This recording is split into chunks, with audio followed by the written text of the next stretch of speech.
Hello and welcome back to The Lone Wolf. The previous episode we dealt with a couple of Gaiacs, and we are now approaching a building called the Rebellion the Inventor. Stealthily, you approach the front door and twist its iron handle. It is locked. I can forcibly make my way inside. Let's see, the Gaiacs could be on you at any time you ram the door. You attempt to pick the lock. I am going to attempt to pick the lock, in case there might be some enemies inside. I don't want them to hear me, nor do I want the commotion from me forcing the door down to bring anyone at me as well. But yeah, let's go with the lock picking.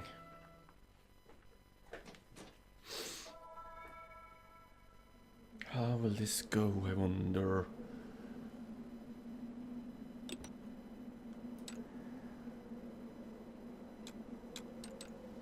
Ooh. Think about it. Here? Perhaps? Oh, no, almost. Let's see. There we go. 2 attempts. And we're inside. We did it quietly. So let's find out if they heard me. You hear the click of the lock opening, and you reach for the door handle. One moment. Okay, there was a commercial in the web browser that started playing for some unknown reason. Once again. You hear the click of the lock opening and you reach for the door handle. One twist and it opens easily on its well-oiled hinges. Cautiously, you enter the open doorway and catch your first glimpse of the interior of a Redallion's house. It is furnished with sturdy chairs and tables, all stacked high with blueprints of inventions, prototype clockworks devices, and tools of all kinds. Your eyes adapt quickly to the dark interior, and your ears detect the scurry of female feet, shod in soft leather. From out of the shadow the girl comes running towards you. "Who are you?" she demands to know. "I am Lone Wolf, and I am your liege lord," you reply, taken back by her impertinent tone. "And who are you?" "I am Leandra. Jen Redallion is my father." Leandra Redallion, her name is?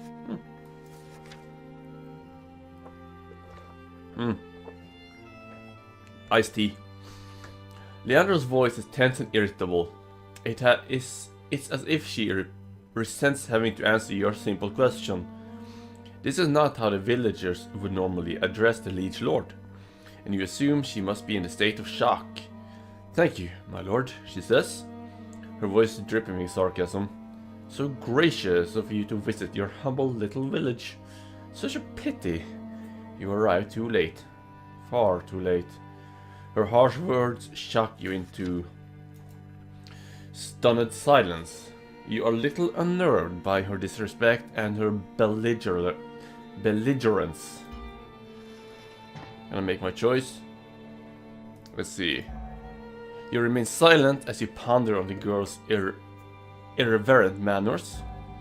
All things considered, you decide to address the girl as diplomatically as you can. The girl is clearly upset by the calamity that has fallen her village. Her friends and her family, you soften your expression and try to console her, sympathetically. "I came as soon as I received word that you were in trouble. I have sent an urgent message to the king, and he will send troops here to deal with the Gaiacs. Of that you can be sure." The girl nods her head, acknowledging your words of comfort. But she does not say anything in reply. You sense that she is not entirely convinced that what you say will come to pass. She goes to the front door and closes it before she says anything more. The girl goes and stands next to a latticed window at the front of the house. Anxiously, she peers into the street beyond. She is fearful that more Gaiacs will arrive soon and try to break into her house. You stand on the other side of the window and try to get her to talk to you. Together, you keep watch from marauding gangs of Gaiacs. After a few minutes of uneasy silence, finally, she relents and tells you what happened in Rockstar. She also tells you something about herself and her famous father. A large raiding party of Gaiacs, supported by Drakarim, attacked the village the day before yesterday. They gained entry into the village by way of the large steam-powered elevator platform. This elevator is used to hoist wagons of brownine ore and convey miners to the floor of the sunken forest. Rockstorm was attacked during the day. From this fact, you deduce that the raiders were not focused upon killing and the townsfolk, since they launched their attack at a time when the villagers was least occupied. Many of the villagers were down in the sunken forest when this attack began, either working in the mines or gathering timber. These lucky ones have all since taken refuge in the mines, which may well be the safest place at present and certainly the easiest to defend. Unfortunately, the timing of the attack caught the most vulnerable villagers unaware and undefended. You recall the macabre sight that greeted your arrival, and a shiver runs down your spine. The armies of the Dark Lords are cruel beyond reason. They delight in murder and mayhem, and know no other way. Leandra is unsure about precisely what the raiders came for, but she stayed behind to sabotage the elevator. She acted with the help of Tarler, the village sheriff. By doing so, she will prevent the Gaiacs from pursuing and killing her kinfolk before they could reach the sanctuary of the mines. She has since played cat and mouse with the Gaiacs, constantly moving and hiding to avoid being captured or killed. She tells you that she removed 3 essential parts for the elevator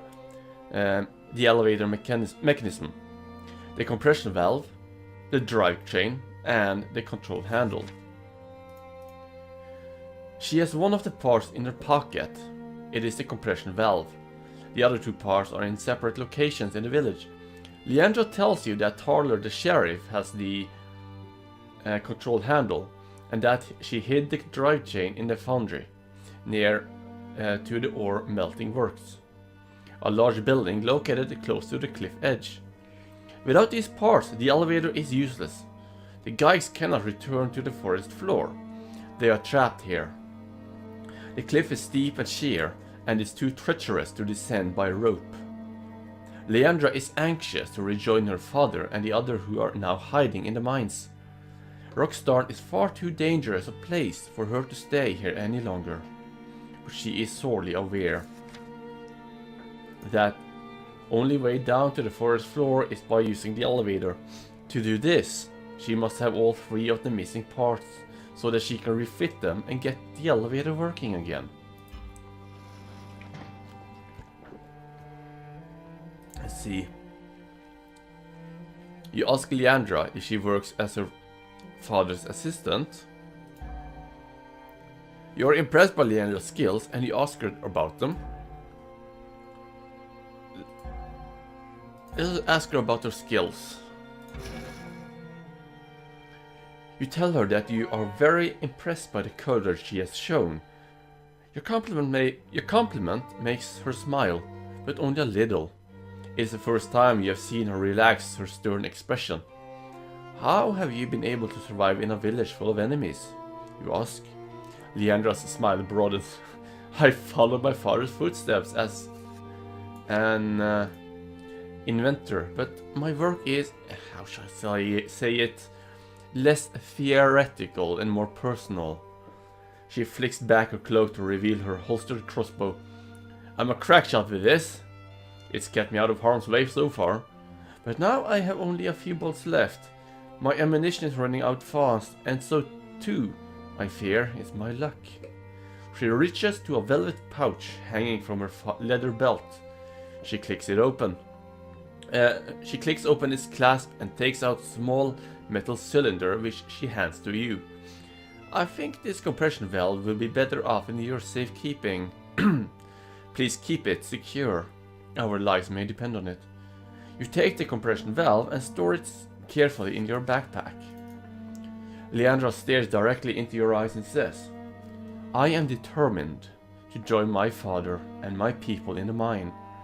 You have come here to pursue the raiders and avenge the destruction they have wrought. Is that not so?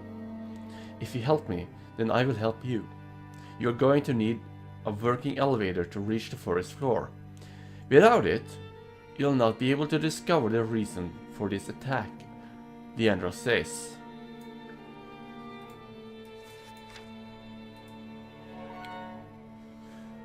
When the guys discovered that I'd sabotaged the elevator, they were furious. In their blind rage, they vandalized the pump room and the boiler house.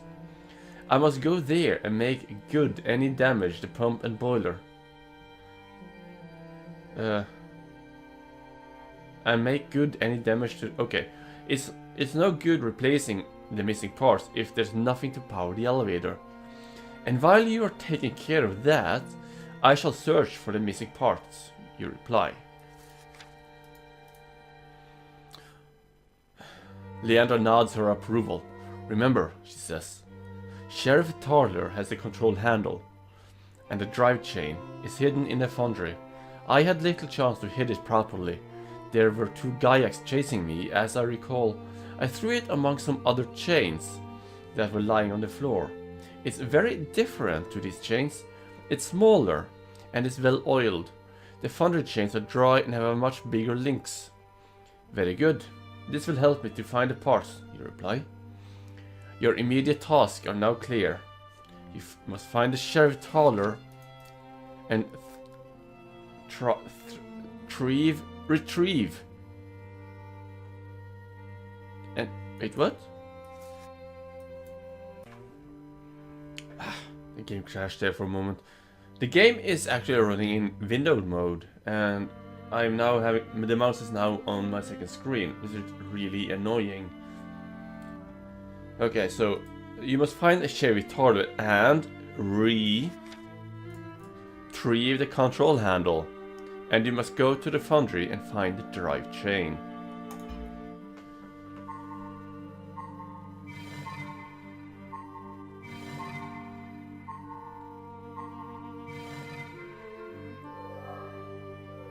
Okay, so depending on my choice, I will get the... Okay, depending on my choice, I'll get the different kind of attributes leveled up. Cool. On strength, intelligence, and dexterity. 12, 11, 13.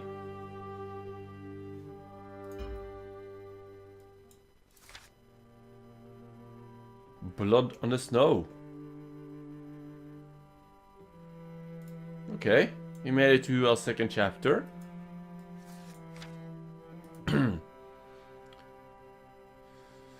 Let's take a look at the menu quickly.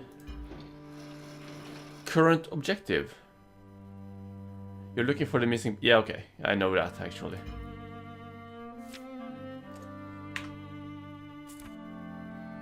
Leandra prepares for the mission. She gathers up some food and some tools and she puts them in her backpack. As she is fastening the flap, she says something which surprises you.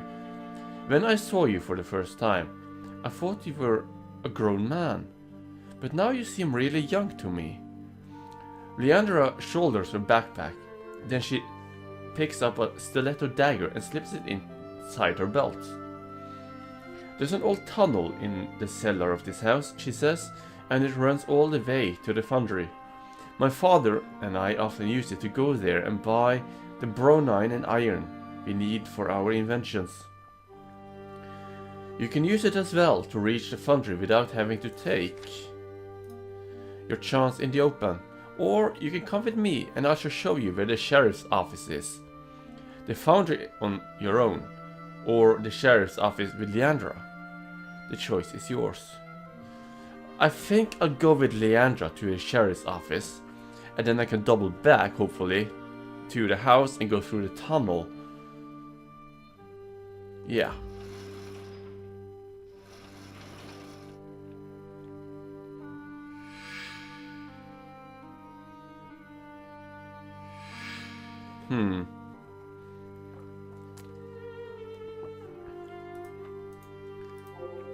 The foundry. Or the sheriff's office. I'm going to the sheriff's office since she's already going that way.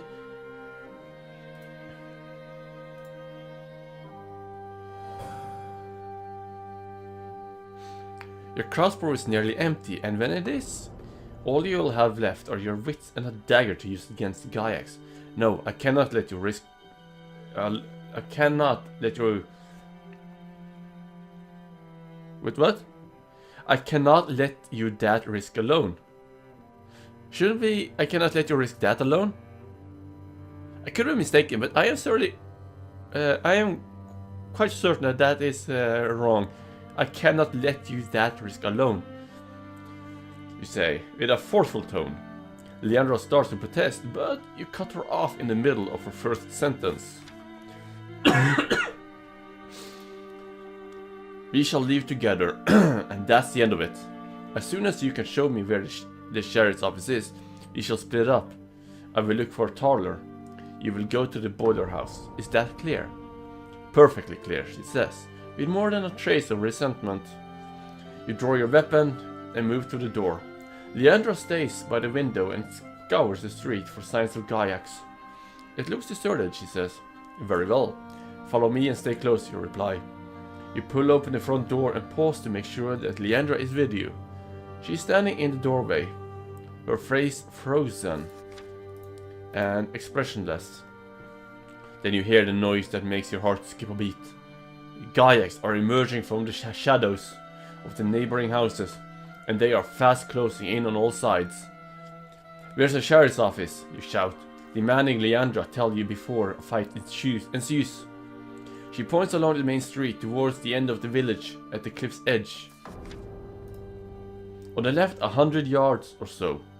This is all she can say before the first of the Gaiax come running at you, with their weapon held ready to strike blow to your head and chest. Run, you shout, and Leandra is suddenly galvanized into action. She sprints away across the street as the Gaiax surround you and press home their surprise attack. Let's fight.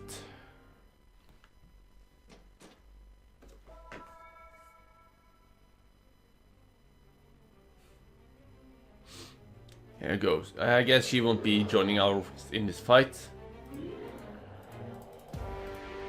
Ooh, okay, they get... yeah, they were surprising me, that's right. Need to wait for that to fill up. Okay, so how shall we do this? He has 1500 health, so does he. Let's go with a combined attack.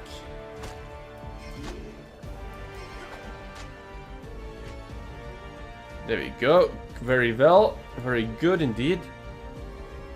500. Well, how much does that cost? That costs 350. Okay, I have enough. I'm gonna use a quick attack. Hopefully finish him off and then end the round with a wolf's resilience. Balls!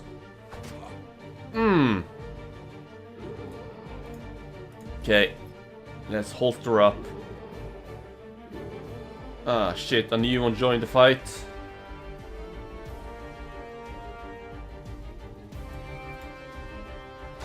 Oh, that's cheeky.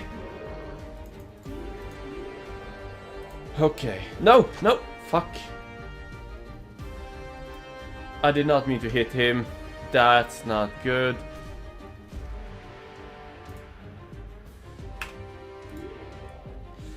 Him. Let's see. Let's use... the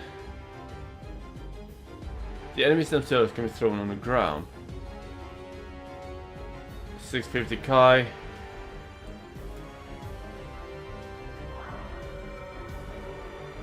Let's take that and throw it at him. And that killed him. Sweet.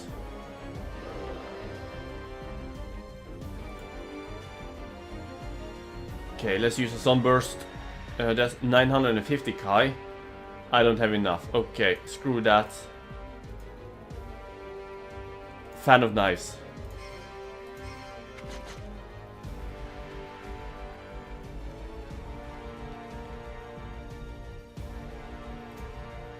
And let's just stun him.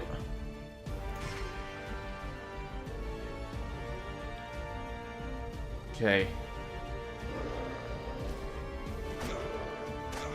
Oh, that's not good. I don't have anything that can heal me either. Oh, balls. How much health? He has 722. Kai power, endurance. I have 25 of those. Whew.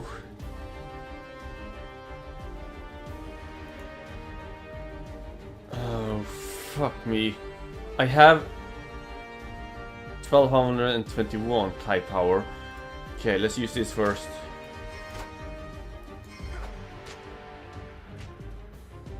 He's still alive?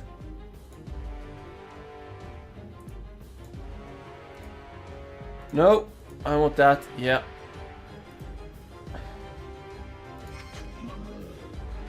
Okay. I think we're good. That was too close. Whew.